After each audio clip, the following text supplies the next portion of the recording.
welcome back to another edition of Icebreaker. My name is Esg. I am a community manager at Ecoligo, and I will moderate this session. So for those of you who don't know us, Ecoligo is an innovation platform and a startup community based in Frankfurt.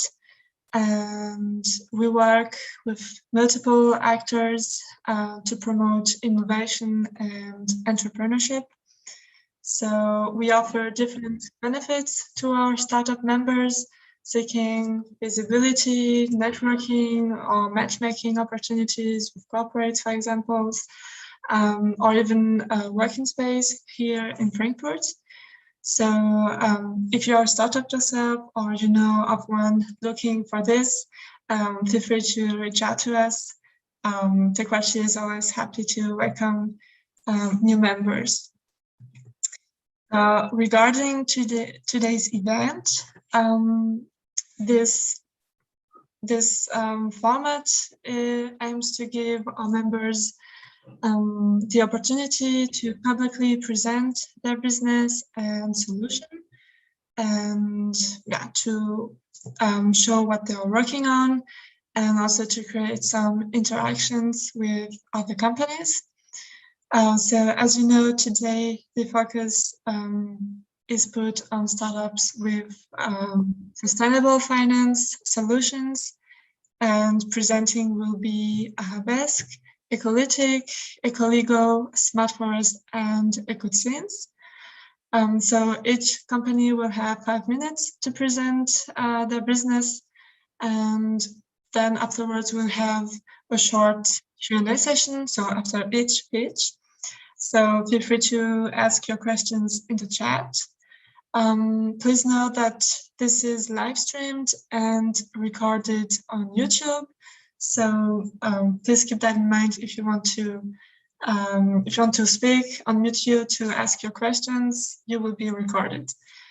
So if you don't want that, please use the chat instead, and I will go through your questions. All right, I think that's it for now. Then we can already get started with the first startup. So Arabesque, Matthias Hübner, you can start sharing your screen. Yes, very happy to do so. So hopefully you can hear me and you can also see my screen now. Yeah, it's working perfectly. Yes, on both? Okay, perfect. Thank you very much. Then, yes, Arabesque, we are a startup focused on sustainable intelligence. And I think the rise of sustainability is a phenomenon that we've seen over the last years. Just want to show you some statistics to kick it off. I mean, we see sustainable investment funds that have reached the $100 trillion mark last year. The expectation for this year is something between 120, 130. We have more and more regulation kicking in. We have SFDR taxonomy in Europe. We have the supply chain law coming up in Germany. And obviously we have many big institutions with making bold commitments towards reaching net zero by 2050 at the latest. But this needs to be backed up with actual measures and with actual data. And that's why Arabesque does exist. If you look at the world of ESG data, I think today it's far away from being perfect. We have lots of issues. The first one is just availability of data, quantity, quality of information. Then in often cases, you have human analysts looking at the information, trying to make sense of it, which again creates some bias. Then you have slow reporting cycles. Many sustainability reports are just being updated once a year, but what if something happens in between? And then obviously you have this issue of anecdotal CSR reports just supporting the case of greenwashing rather than creating actual transparency. That's what we try to address. Arabesque has 2 strong pillars. The one is ESG and the other one is AI. And we believe that if we were to smartly combine those 2, so the knowledge about sustainability topics, our big research team, and the use of advanced technologies like artificial intelligence, then this can really be a game changer in the financing industry. We have 3 different businesses within our group. We have what we call sustainable investing. This is Arabesque Asset Management, our fund manager, managing mutual funds and segregated accounts.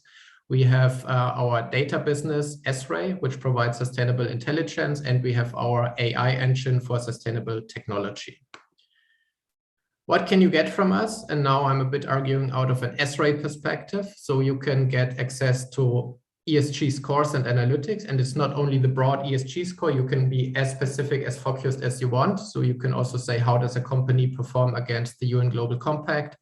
What is the temperature score of a company, where we try to translate the financial activity of a corporate into a degree value. So if the whole world behaved like Daimler, like Apple, like Facebook, then the temperature would rise by X degrees by 2030, by 2050. And you can also articulate your own values, your own preferences, at what we call preference filters. If you say, I'm particularly interested in the diversity on board level of a specific company or in emissions, then we can create something that caters exactly to your preferences. But we also realized that more and more investors are not only interested in those aggregated scores, but really want to have high quality underlying ESG data. So we will also provide that for more than 7,000 companies globally. And last but not least, we offer advisory and bespoke solutions, both to financial institutions and also to corporates. That means it's like small consulting type of projects where we help corporates improve their overall sustainability performance, define their forward-looking sustainability strategy, or also create a gap assessment in terms of where they need to improve vis-a-vis their most relevant peer group. So as you can see here, we have the company data that we can make available to you. We have portfolio analytics. I think that's particularly appealing for banks when they look at the loan portfolios, but also for asset managers when they look at their investment portfolios. How does my overall portfolio perform in terms of environmental criteria, in terms of governance, in terms of social aspects, whatever. And we are also able to include third-party data. So for example, for a big DAX corporate, we also provided a human rights screening tool because they were concerned that something could pop up in the supply chain. And we helped them aggregate internal and external information consolidated in one cockpit that management could track on a daily basis. And we will bring something to the market which is really unique, which we call ESG Book. That's a platform to take the ESG disclosure from the listed to the non-listed world. So this follows the platform idea, and it's part of an ecosystem. So we built a central technology platform that allows corporates to disclose and share their ESG information with whomever they want to share it, only the house bank, the regulator, or publicly. And financial institutions can request disclosures from corporates, from their lenders, from the portfolio companies, which should bring massive efficiency gains for all participants along the entire value chain. Having said that, just to give you a sneak preview of this platform, which we will bring to the market in early December. So we have already uploaded more than 90 well-established ESG frameworks globally. So if a company wants to report against GRI, against SASB, against EU taxonomy, the company can provide those answers and it will automatically be mapped against all other questionnaires that have similar questions. So you don't have to reinvent the wheel and respond to 15 similar but still slightly different requests within a month. But you can just provide the answers once on that platform and it will be made available to whomever you want to share it with going forward. And that's also very efficient if you look at it from a bank or asset manager perspective. It's cloud-based, it's API-driven. It follows all the requirements of a modern ecosystem play if you want. What differentiates us from competitors? I think we really have deep and broad sustainability expertise. We have more than 100 experts that work on ESG data and make sense of it. We have model designers, we have climate science experts, we have data experts. We tackle everything from an investor perspective. So we really understand how capital markets work and what investors demand from corporates. We have a daily scoring, so we don't only rely on the annual corporate disclosures, but also on press releases, on media coverage and social media. And we have a quantitative methodology because we just feel that pure anecdotal evidence won't do the trick anymore going forward. Couple of use cases. You can use our solution for portfolio analysis, for creating bespoke indices in order to have a cheap alternative to the usual suspects for investment purposes. You can use it for risk and investment management. You can use it in a private equity or an M&A context for due diligence. And last but not least, because it's really important for everyone, compliance and reporting.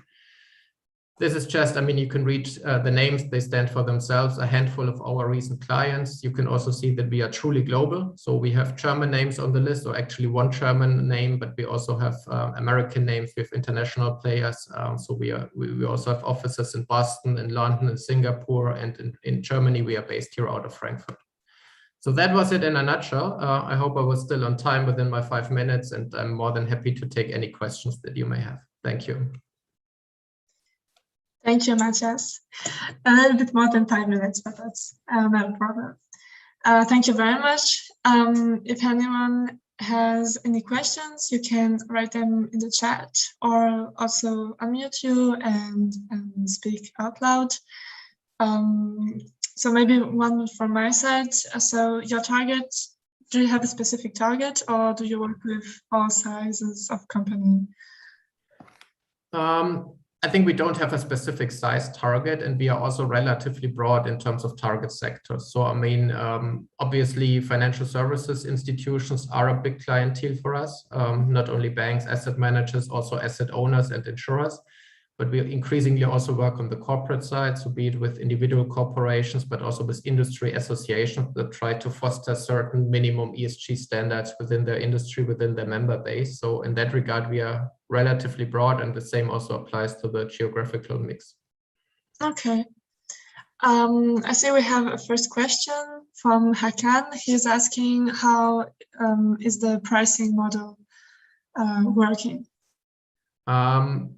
I mean, I would prefer to take it offline for any details, but in general, I mean, what we do have is standard license packages, and then it really depends on whether you're only interested in one specific score or all the score we are offering. Raw data, again, comes with a different price point. It's also differentiated by use cases, whether you only want to use our data or scores internally or want to redistribute it to your clients.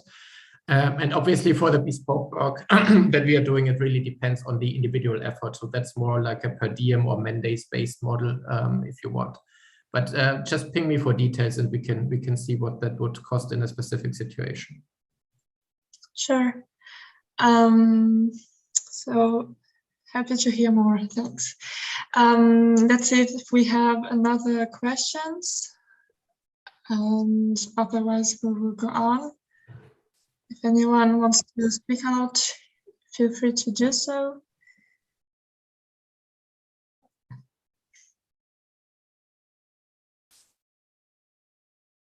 Doesn't seem to be the case. Not for now, but I will stay on the line. I'm checking on YouTube as well in the chat, but not for now. So, okay, then we'll go on, but thank you very much, Matthias. And welcome, great pleasure. Thank you, and we will forward a form to all participants at the end of the session, so they will have the option to contact you as well if they want to discuss further. So thank you again. Then we will go on with Ecolitiq and with Ulrich. Yes, hello. Nice to be here today. It's such an important event, and to present our solution and tell you a little bit more about what we do at Ecolitiq. I'm gonna share my screen. Yeah. Hope you can see it. Now, yeah. So what we do is at Ecolitiq, we help banks go green, we have a solution that is called Sustainability as a Service, which is a comprehensive solution for banks to go green and to start sustainable finance. Now, what do we do in detail? Consumers are the center of change today.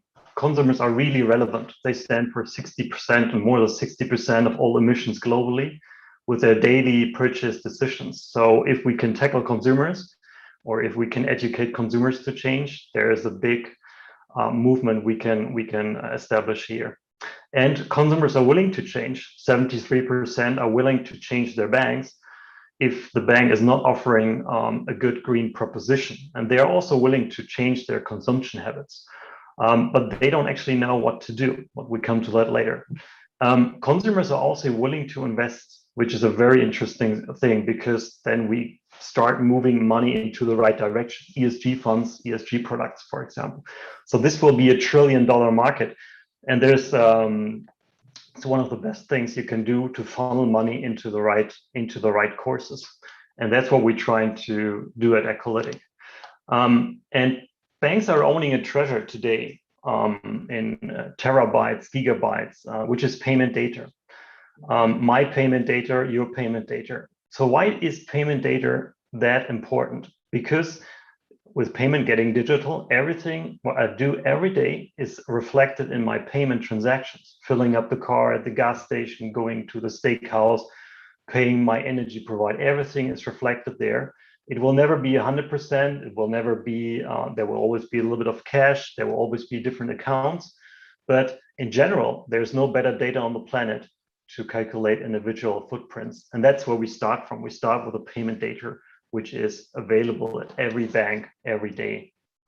And we have a solution which has basically 3 parts. The first part is getting consumers aware of their footprint. What is your footprint? And what was the footprint of the transaction I did yesterday in the steakhouse, or that flight I booked 3 weeks ago? So people are getting aware of what their transaction and their payments really mean. So that steakhouse visit, for example, 117 euro was 100 kilo of CO2. But now people might be wondering, what's 100 kilo of CO2? Nobody understands it. So we move into the next stage, which is called Eco-Engage. We engage people to go deeper, and we tell them about, we put it in a reference value, saying, well, that's like driving 400 kilometers with a car. So people understand what 100 kilo of CO2 really means. And we also say, next time you go to the steakhouse, maybe go for white meat, because it has a 4 times lower impact than red meat. So we play out little tips and tricks, and we educate consumers on how to do better and how to reduce their footprint. We already see with our live clients that this is really happening. People are really willing to change, and we give them the advice how to do it. And we also track the behavior, so can you also track and see what the change in consumption really mean when it comes to your footprint. And the last part, and that gets really interesting for the banks, is what we call eco-impact. We basically allow consumers to do action. So for example, offset single transactions or their footprint by doing a donation. So supporting an initiative, and we have a marketplace for certified initiatives in different areas. So you basically can offset your footprint. So it's the offsetting. And another project we are just currently starting is instead of offsetting and doing a donation, you can also compensate for your transaction and your footprint by investing. So ESG investment will be one of the major things we allow the people to do. And we tell the bank exactly which is the best product to sell there. That might be bank's own product or ESG product if the bank already has that, or that might be third-party vendors. So we also have a marketplace for that. But what is happening basically is we create a win-win-win. It's a win for the consumer because they keep the money and get an interest in the ESG product. We create a win for the planet because the money is funneled into the right directions and investments in the right companies that do good for the planet.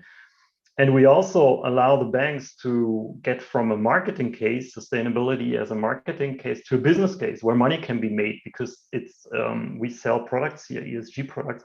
So there are commissions in there. And banks should really see sustainability as a future revenue driver instead of just a cost driver here. Yeah, that was it in a nutshell. I hope I kept my time here, and I'm really happy to take your questions. Thank you very much, Ulrich. That's very interesting. So do you work, like you presented, it was looking like an app. So do you have your own app and you connect, so like me, I will connect my bank logging in, and so afterwards the app do all these tips, recommendations, and donation? Yes, we have two solutions available for the banks. So the solution we prefer to offer is the API solution. So banks can integrate everything you see here through one single API into their banking UIs and banking mobile apps. That is one solution which the bank can follow. Sometimes resources are limited and it takes a bit of time to change banking UIs and banking front ends. And this is why we have what we call a white label solution available, which is an independent app of the bank, can be branded and customized to the bank's needs. So both is possible. If the bank wants to start tomorrow, they can start with the white label solution based on open banking. Or if they do the deeper integration, then they can use the API solution, which we obviously would recommend.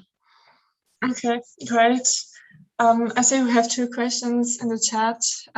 Hannah was saying, what happens if I only eat a salad at the steakhouse? So you don't see really the content, you just see the institution where you spend the money, but you don't actually know what was paid, or yeah. Absolutely. That's a very good question, very relevant question. So we are working, on the one hand, we are working on getting also basket data. So we are working with receipt startups that digitalize your basket when you buy something. But then still the basket has to be transparent. So the avocado from Spain is something else than the avocado from Mexico, right? Mm-hmm. So that will take a while until we are there. And in the meantime, we basically ask consumers to fill out at the right time. So when I did visit the steakhouse, we ask consumers for their diet, for example, if they are on a vegetarian, reduced meat, normal meat diet. And it's a very quick questionnaire. And once people say I'm on a reduced meat diet, for example, then the calculation is changed and this value is stored in the profile. So we don't have to ask again. We call that feedback loops. So feedback loops is really the precision of the calculation when it comes to answers of consumers. Okay, perfect. We have three other questions. The first one is, how do you gain access to the transactional data of bank customers? What's your take in data privacy? Also very relevant question. So in the API, it depends on the version. So if we're talking about the API full integration, the bank basically keeps all the data. So we are not really having access to any personal data there. We just do our calculation and return values back through the API. So there's no need for personal information, and the data never leaves the bank's environment. On the second, the white label approach is usually based on open banking. So basically consumers opt in to share the data, and we use an open data provider like Tink or fintech systems in Germany to get access to the data, to do the calculations. And then once we did the calculations, we basically leave the data as it is. Perfect. Can you also tell us about your current traction? Are banks already using your solution operationally? If yes, who or what size? Yes, so we have different kinds of clients. So one indeed are the banks, others are the processors that do the payment processing for the banks. And we've been a partner of Visa from the very beginning. So that helps us to get access to the banks in Europe and have also been very European. And now we extend the reach also to the North American market, which is a very relevant one. It's just awakening, so it's before ignition, but it's very relevant. Consumers and banks are getting the story there. So in Germany, for example, you can look at Tomorrow. So Tomorrow is the bank who's using the Green Challenger Bank that's using the service. And you can see, let's say 50% of the feature I show here is already implemented at Tomorrow. The others we are working on. And we have an integration to Worldline, for example, also partner of the Impact Festival, which is a European payment processor in 18 countries in Europe, 3,000 banks. So through Worldline, you could basically buy our service at a click. So this is how we gain the access to the banks, and there will be other banks live in Europe at the end of the year. Thank you.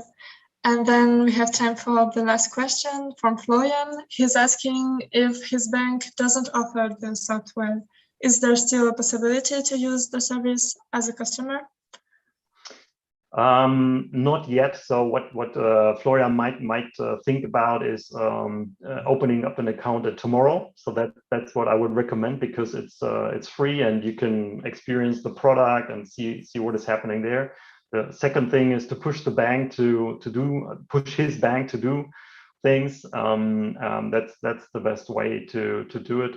We're also working with Visa as a partner on a product which is available to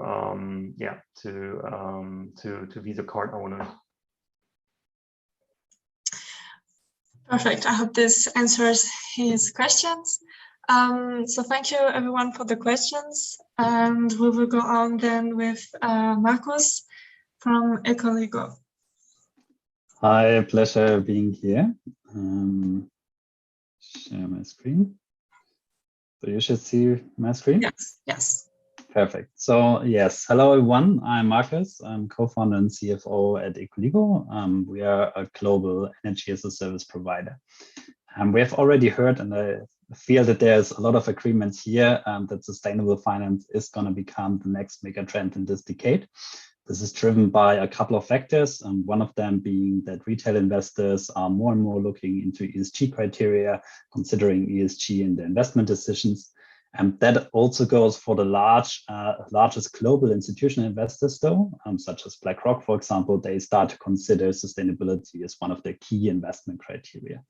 And last but not least, it is also driven by policies and regulations, just to name the MiFID II regulation here in Europe as one of them. So as a consequence of this, both retail and institutional investors will be massively investing into sustainable finance in this decade. So while the financial markets will make a lot of money available, that money really needs to be channeled fast and effectively into carbon mitigating projects. This poses a challenge, though, because in the traditional developed markets, investment opportunities are becoming rare, provide only limited returns. If we consider investing into emerging markets, that looks differently. So we can still see high returns here in these markets. The challenge, though, is that most investors are lacking the local market knowledge, and they also need an aggregator of individual project risks or even country risks. And with Ecoligo, we are really best suited to fill the supply gap and to be this aggregator in the market, because we are locally active and we can help channel money effectively into carbon mitigating projects in emerging markets at a global scale. So what is Ecoligo? As I said, we are a global energy as a service provider. We supply commercial and industrial clients in emerging markets, have been founded in 2016, have our head office in Berlin, and are in the meanwhile active in Ghana, Kenya, Costa Rica, Chile, Vietnam, and Thailand. So we really focus on the markets where there's the highest CO2 impact if you replace the national grid with a solar or energy efficiency solution. We have to date signed 102 projects with a total size of 44 megawatt peak in 6 different countries, and these projects will save more than 600 tons of CO2 over the lifetime. Single biggest market to date is Vietnam, where we have signed 34 projects, all of them being solar PV in the case of Vietnam. Our clients are commercial and industrial clients, such as Fair Afrique, this is a chocolate factory in Ghana. And all these clients suffer from the same issue. So they are paying high cost of power for the national grid, where they get their electricity from. And then if they join our solution, they benefit from us providing them with cheaper solar power. We do this as a fully financed one-stop shop solution, so where the customer only pays a fixed monthly fee, and we take care of all the rest. All the rest in our case means that we raise the finance via our crowd investing platform. We ensure that all the systems have a qualified engineering. We take care of a sustainable operation of these systems over a longer period of time, on average 14 years. And we also take care that all the systems are insured.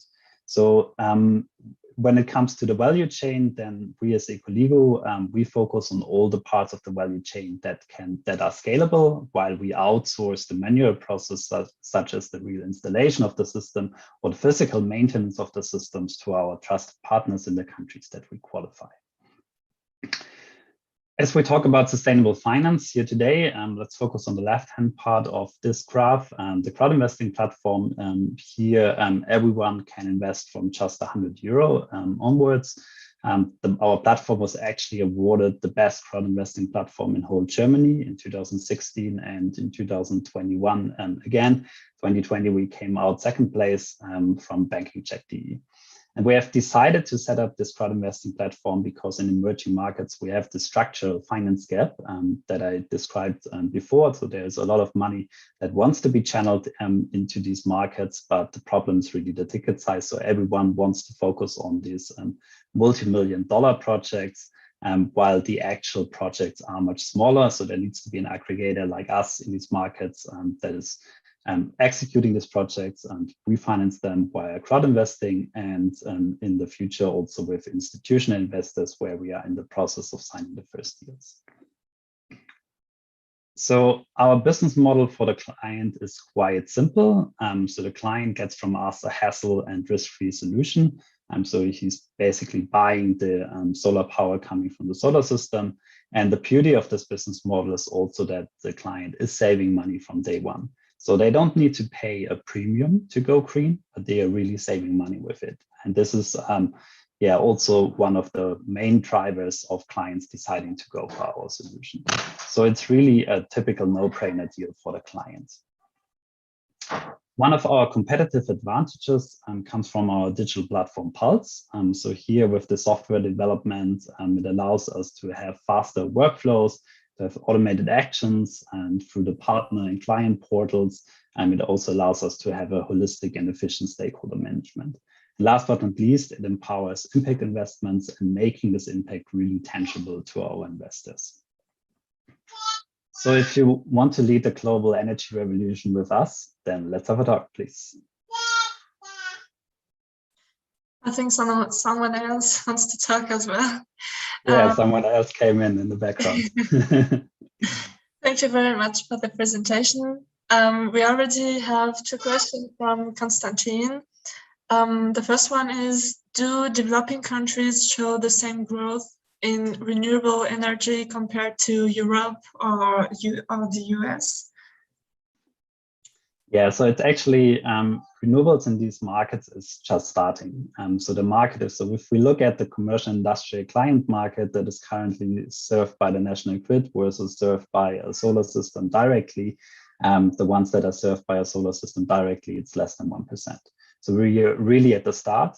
However, it's picking up massively. Like we have here, we have seen in Vietnam, we have seen a massive trend towards solar and renewables in general.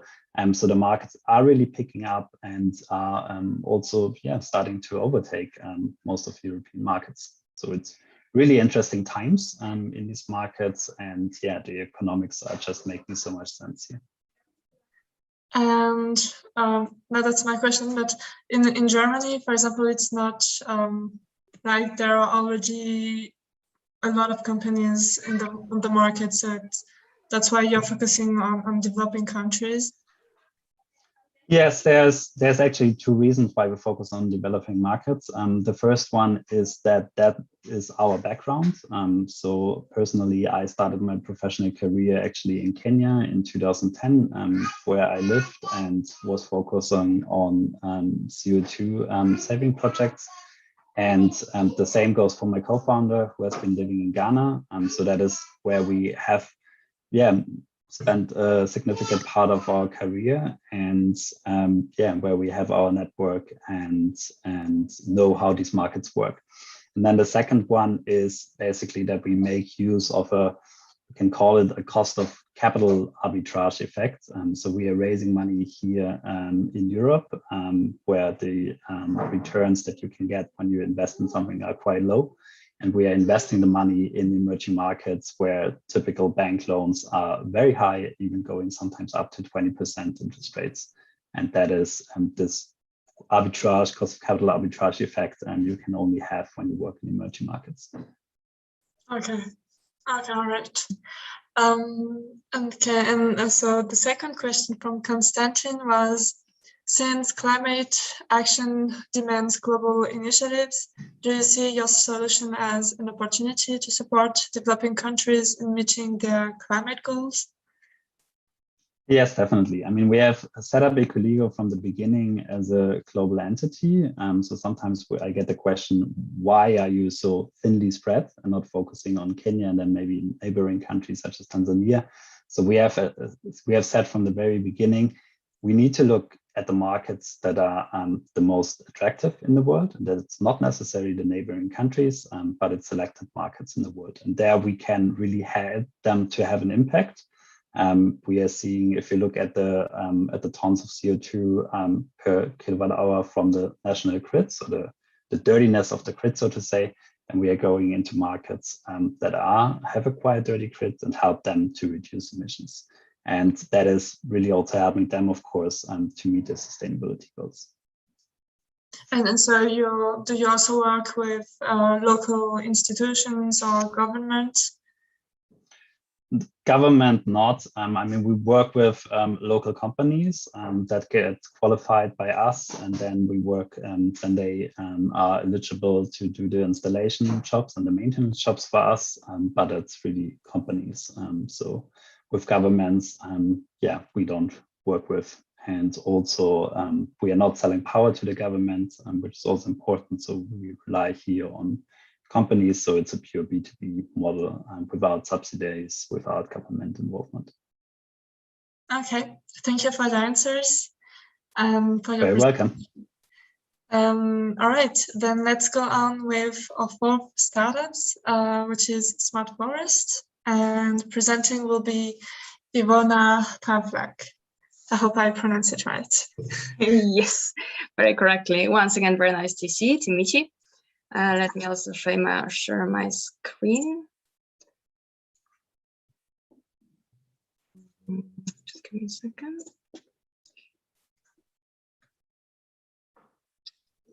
Okay. And I would like to start from the question. Do you know why we still find golden treasures hidden somewhere under the ground? I guess the question is pretty difficult to answer in one sentence, but we figure out that the people since ages wanted to save what they already earned and to increase what they saved. Obviously, hiding under the ground hasn't been the very best solution, but at the time it was very difficult to find the assets or to find the way how to perceive the capital. Basically, even today, it's very difficult to find an asset which would be at one side with low risks, from the other with pretty high profit, something which is tangible as well as cold, and at the end, sustainable. And what's important for some conservatives, also possible to bury in the ground. Apparently, such assets are trees, and you can see them on the picture. This is such asset which is behaving very well during the crisis time. If you observe the timber market, currently it's just skyrocketing. So as in comparison to the other assets, the timber is much better performing, especially in the long term.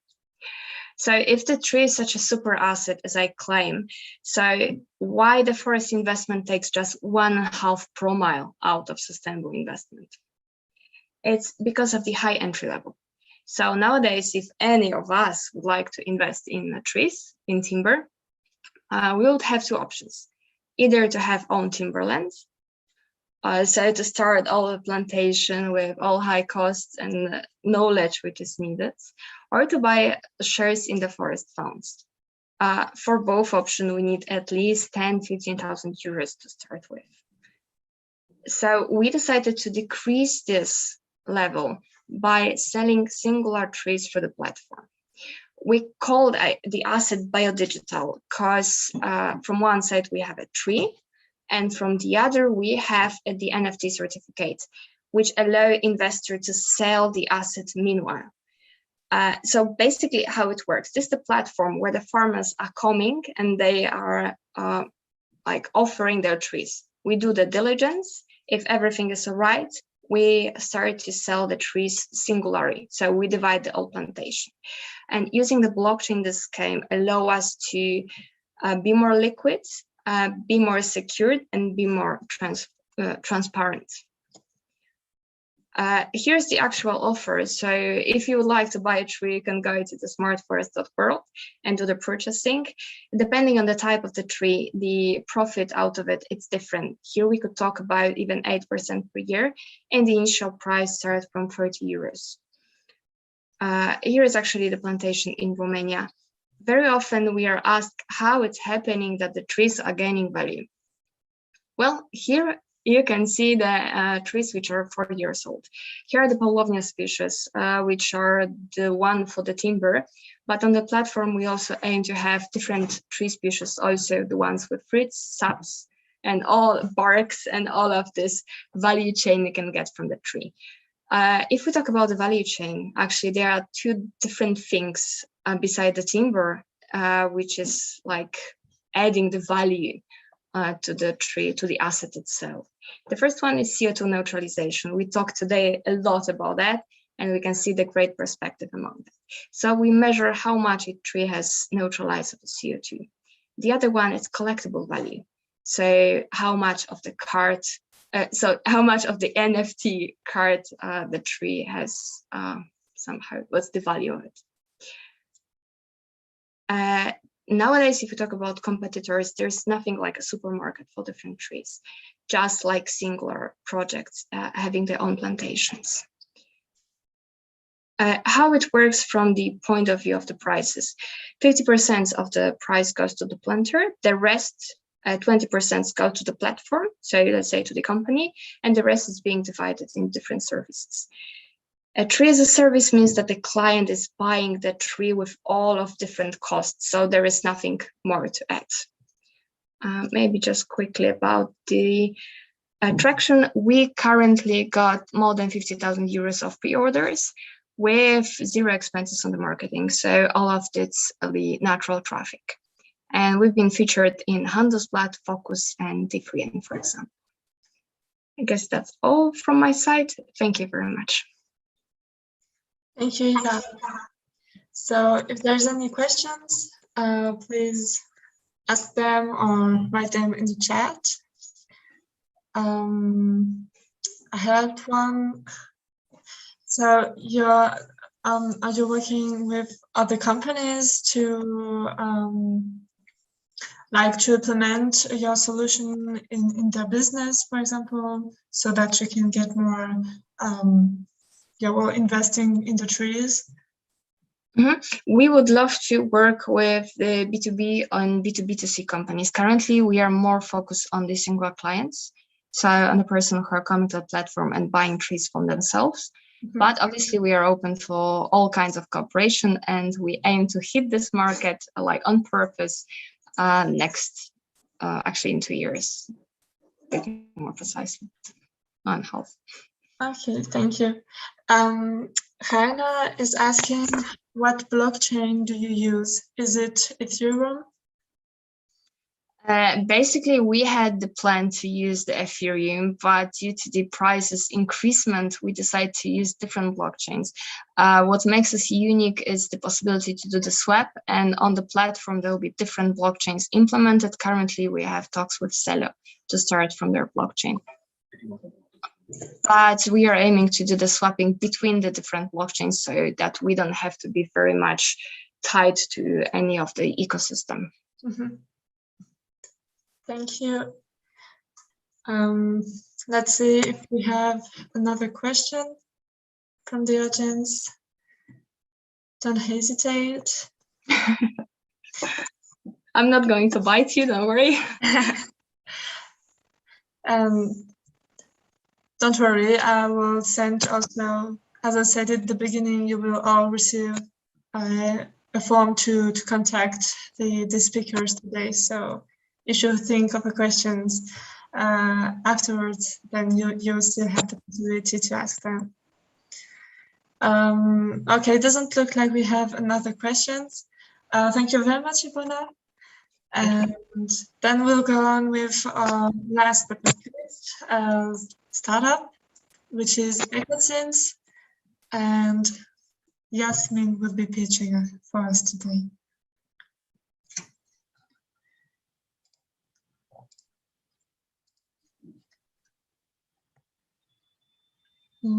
I think you're still on mute, Eva.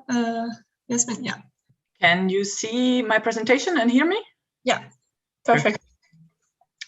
Wonderful. So I would like to present our sustainable crowd investing platform, Ecozins, today. Let me see if I can forward. Did it work? Yes. Perfect.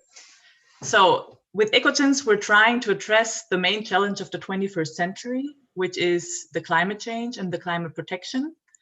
If you follow the media with sublines or headlines such as Friday for Future and Entrepreneurs for Future, you see that there is a lot of request in the public eye to address that subject and to talk about those kind of problems on a global, but also on a regional level.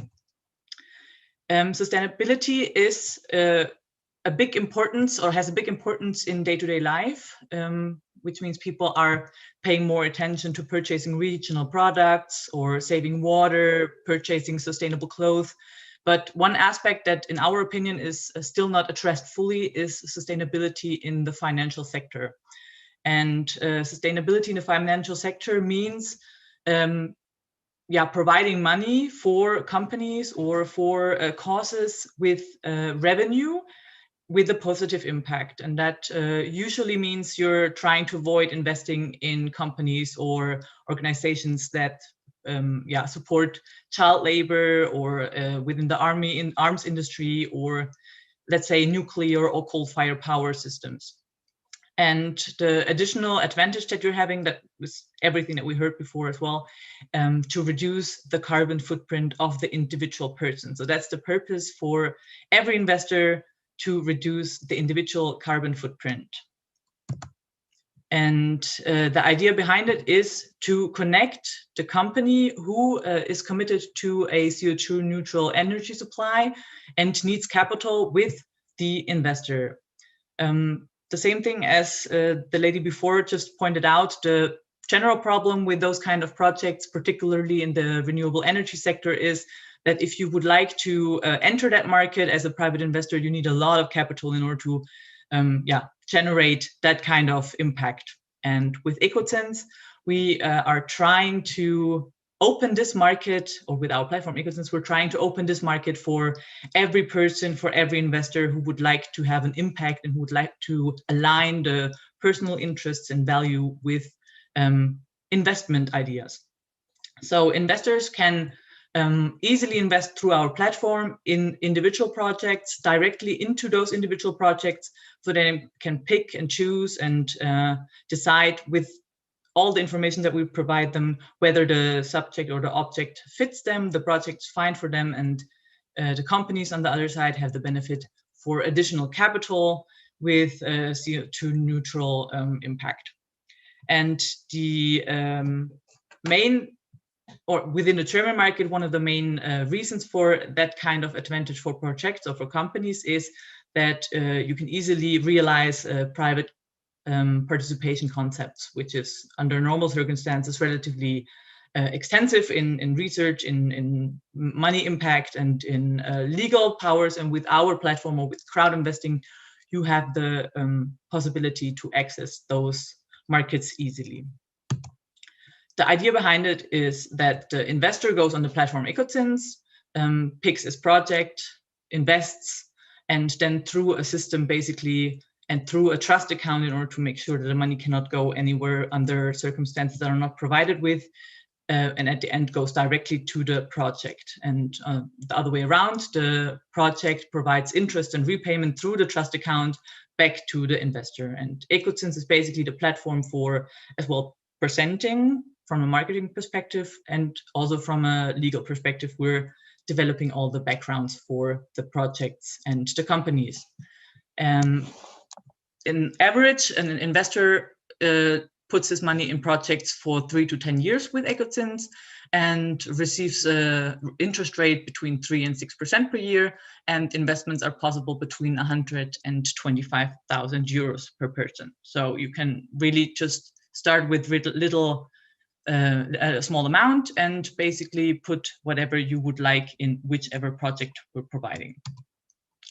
Ecozins has been launched in 2019. Since then, we've been able to finance 12 projects with more than 1,000 registered users. And in total, it's a little bit more than 3.6 million euros that we placed so far. The advantage or the reasons for the project developer is additional capital for the projects. They can easily refinance their existing projects or increase the acceptance in the region where the product or the project is developed, which is again the private participation concept that I've been mentioning before. Actually, right now we provide 2 opportunities for project developers in order to use Ecozins. One is the platform that I basically just presented, where you can introduce your individual project through our network, through our platform. Or if you are, let's say, a bigger company with your own CI, with your own label that you would like to present, then we're providing you with a white label opportunity where you can basically use our technology, our know-how, and our support, but under your own CI. Exactly, that's my colleagues, me and my colleagues. Our team is located in Marburg, which is in the middle of Germany in Hessen. And I'm not particularly sure, but I think I pointed out that our main focus so far is the German market with, yeah, exactly. Thank you. Thank you. Yeah, I was about to ask, so the projects that you support, are they all local, or so do you also support international ones in developing markets, or?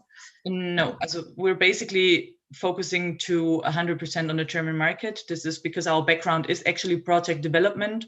And so far we are decided that it's more important for us to literally understand all the given circumstances on the market than spreading across the world. And therefore, German market is right now our focus market. And due to our calculations and for the governmental restrictions or implementations for extension of renewable energy, it is basically given that there is about 1.5 billion euro need on the market for investments. Yeah, certainly. Do you also plan on to extend them at a later stage to other countries, or? Sure, but first we would like to fully take advantage of the German market, yeah, and then extend our team and also get some more know-how from people who have experience on those markets in order to safely and with all the given information enter other markets. Yeah, for sure. Perfect, thank you. So I see we already have 2 questions for you in the chat. How do you conduct due diligence for your projects to limit investment risk? We have a very intense test period or check period. Like I said, we have in our company background or within our company several experts for individual renewable energy sectors, and those experts are checking everything based on data, on given information, on contracts that are already contracted within the project. And on the other side, a very important factor for us is as well the people who are initiating those projects, because due to experience, we figured out that if the people are really involved and really motivated behind their project, and that's usually a sign for, I mean, besides, of course, all the given numbers and all the given due diligence that we're doing, that's a really important fact to see that the people are standing behind it. Mm-hmm. Yeah. We have 2 more questions. How do you differentiate from we-win or green rocket? The approaches sound very similar, apparently. I don't know them. We-win and green rocket. Yeah, I think that the biggest differentiation between them and us is that we're basically coming from that sector, which means that we're having a different approach when it comes to the networking and the projects themselves. To be honest, about Green Rocket, I'm not sure if they're fully focusing on the German market. I think that they're also very internationally produced, but at the end of the day, it's a similar market. Just the approach when it comes to know-how and implementation on our side is more focused on the individual regions. Okay, thank you very much. Let's see if we have a last question. Otherwise,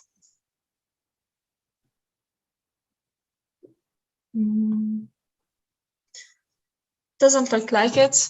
So thank you very much, Yasmin, for your pitch and your answers. And so we are coming to the end of the Icebreaker. Thank you very much to everyone for the great pitches and the discussions.